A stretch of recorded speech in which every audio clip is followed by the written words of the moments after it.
Red Star et qu'il était tout proche même de l'équipe de la D2. Il a joué dans la réserve qui était en D4 à ce moment-là. Et il a commencé la boxe thaï il y a seulement 6 ans. Quand je dis break, on arrête. Stop, stop. On ne frappe pas derrière la nuque. Coup de genou au visage autorisé. Coup de coude autorisé. Voilà, et les règles, la traduction. Donc, accepté, c'est super. Première reprise. Alors attention, c'est un combat en 5 reprises. En boxe thaï, il n'est pas question d'aller beaucoup plus loin parce que c'est tellement dur. Donc Dida à droite, culotte bleu foncé. Et le champion du monde, le Hollandais Ramon Dekers, qui a déjà pratiquement 100 combats à son actif. La Belgique, s'il vous plaît. Et beaucoup de KO, notamment acquis durant les premières minutes des combats, car Ramon Dekers est réputé pour avoir un punch très puissant, surtout dans les 2 premières reprises. Et c'est maintenant tout de suite que Dida doit extrêmement se méfier. Alors, on explique sur fond de musique thaïlandaise, comme à Bangkok, comme dans les plus grands centres de boxe thaï, vite un petit aspect sur les règles quand même, Jean-Paul. On peut frapper. Donc. Alors les règles. Alors là, on le voit, on peut frapper dans les jambes. Ils n'ont aucune protection aux pieds, aucune protection sur les tibias. Donc on frappe généralement avec les tibias sur les cuisses pour faire très mal donc à tout ce qui est support et base du boxeur. Ensuite, on peut donner donc des coups de genoux, on peut saisir, on peut projeter l'adversaire au sol comme en judo. On peut également utiliser toutes les techniques de la boxe anglaise, les techniques de poing traditionnelles. Donc ça nous donne une boxe, un combat total. Voilà, ça par exemple, c'était un superbe coup de pied aux jambes. Alors il y a tout un système de blocage bien évidemment sur ces low kicks, les coups de pied dans les jambes. Et il faut donc monter la jambe plus vite que l'adversaire pour bloquer avec le tibia. Alors on imagine le choc que cela donne, tibia contre tibia, c'est extrêmement douloureux, mais ils sont préparés bien entendu à subir de tels assauts.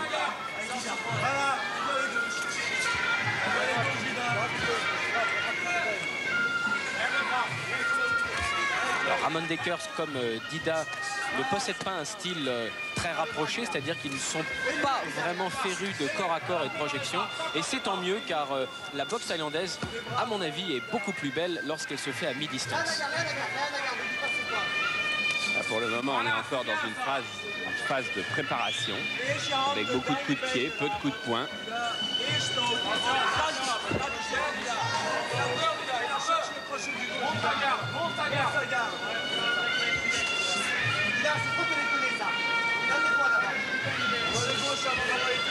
Bon blocage de Dekers. Dekers qui guette, visiblement il guette. Et attention car c'est un très gros frappeur des poings.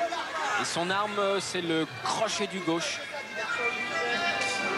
L'arme qui avait abattu le Thaïlandais Kobal et qui l'a rendu très célèbre. Et tentative de coup de coude de Dida. Voilà, alors cette saisie de jambe est parfaitement autorisée.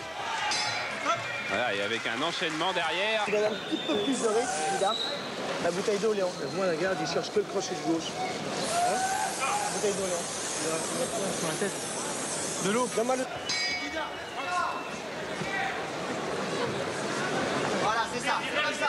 Et maintenant, le combat va certainement prendre un peu plus de rythme. Les 2 hommes se sont testés, ils se connaissent bien. Hein. C'est deux des plus grands de la boxe thaï qui sont sur le ring de Levallois ce soir.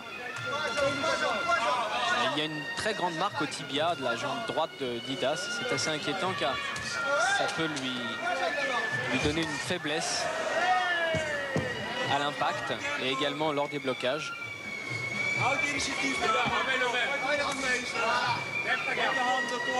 Ces échanges de coups de tibia dans les cuisses, c'est très très douloureux. Hein. Vraiment, c'est parce qu'ils sont préparés qu'ils ne flanchent pas. Mais on se rappelle très bien des béquilles qu'on se donnait quand on était gosse dans la cour de l'école. C'est exactement ça, hein.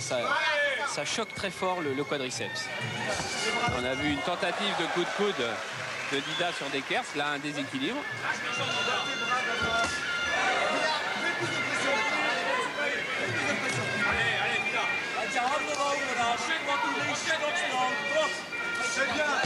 Très belle esquive du Français.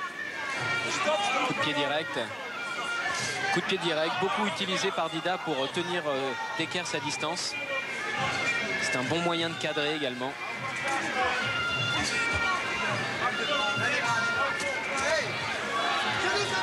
Ah oui, ça c'est effectivement autorisé. C'est cette jambe et cette projection. Et oui, c'est dans les règles. Alors ça fait pas grand mal, mais psychologiquement c'est toujours délicat de se retrouver au sol avec son adversaire glorieux. Il a du mal, Dida, ce soir. Il a du mal. Il a en face de lui un très gros frappeur. Oui. Face à lui, c'est la légende de la boxe thaï, carrément. Celui qui a été ovationné sur tous les rings thaïlandais. Et c'est vrai que Dida ne déclenche pas comme à son habitude. Il faut maintenant qu'il se lance. Peut-être s'est-il donné une moitié de combat avant de prendre des risques. Bien Charles qu'il a des consignes très strictes, Dida. Il sait qu'il doit faire très attention et ne prendre aucun risque pendant les 2 premières reprises. Sami Kebchi, les frères Desjardins lui ont précisé et reprécisé durant les entraînements. Dekers c'est très dangereux durant les 2 premières reprises. Alors c'est peut-être la raison pour laquelle il ne tente rien.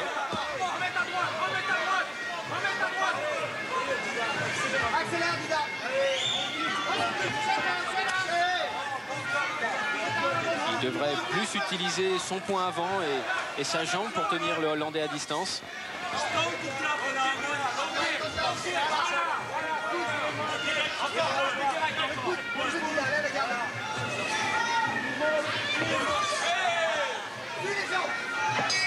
C'est vrai qu'il n'a pas. C'est que de temps en temps les bras qui rentrent.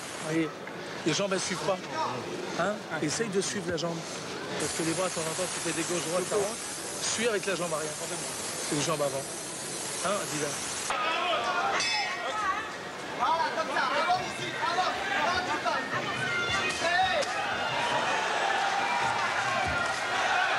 Voilà, ça y est, le combat, je crois, va démarrer pour de bon maintenant. Ah oui, si les boxeurs tournaient à 70 ou 80% de leur moyen, maintenant, ils sont au moins à 100%.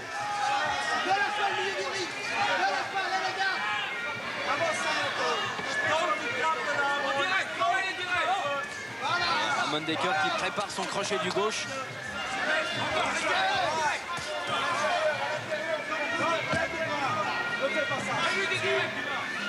Pied direct, doublé.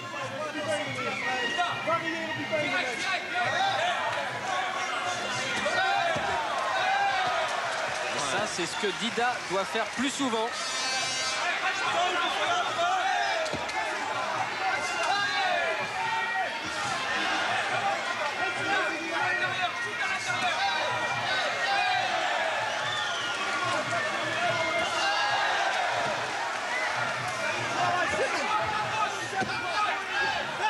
Ah oui, dans les coins, il y a de l'eau parce que on met de la glace, on met de l'eau sur les boxeurs et ça glisse, bien sûr, ils sont pieds nus.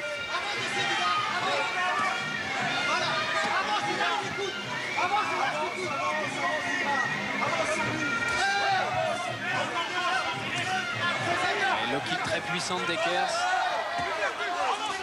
Oh là là, il a été tellement puissant qu'il a rebondi sur la jambe de Dida et il a chuté. Il a eu mal, Dida, sur cette technique. Il a eu très mal. Ils vont prendre des risques maintenant, tous les deux. Ah oui, les présentations sont largement faites. Voilà, et quand Dekers frappe comme ça, très fort dans les jambes, c'est qu'il prépare ses enchaînements de points.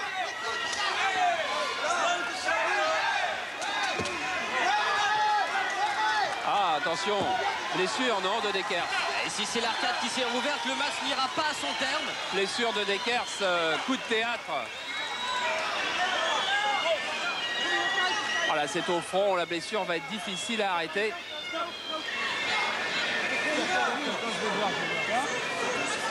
Oui, c'est en plein milieu du front. Très grosse Je entaille. rappelle que ce championnat du monde a lieu avec les coups de coude. Et c'est effectivement un Stop, hein, je crois, stop. Oh là oui, ça coule, oh là là. victoire sur blessure. Victoire sur blessure, bon, qui satisfait les fans, les supporters de Dida, car Dida est champion du monde. On va essayer de retrouver dans nos images, Jean-Jacques Amsellem doit être en train de chercher le ralenti du coup qui a ouvert le front. Il semble que c'était juste quelques secondes avant dans les cordes. Voilà. Et voilà. Superbe contre en coup de coude. Eh oui, parce que bah là c'est déjà plus tout à fait pareil, parce que ça fait exactement partie des armes. Oui, bon, c'est vrai, c'est juste au moment où le combat était en train de prendre son rythme et la dimension qu'on attendait. Mais ce combat est gagné, c'est pas sur un accident, quoi. Hein. C'est sur un coup qui permet à pas mal de combats de s'achever. On peut même ajouter que c'est un coup qui est souvent recherché par les plus grands champions, car gagner sur une technique pareille, eh bien, ça équivaut vraiment à remporter une très grande victoire. Et c'est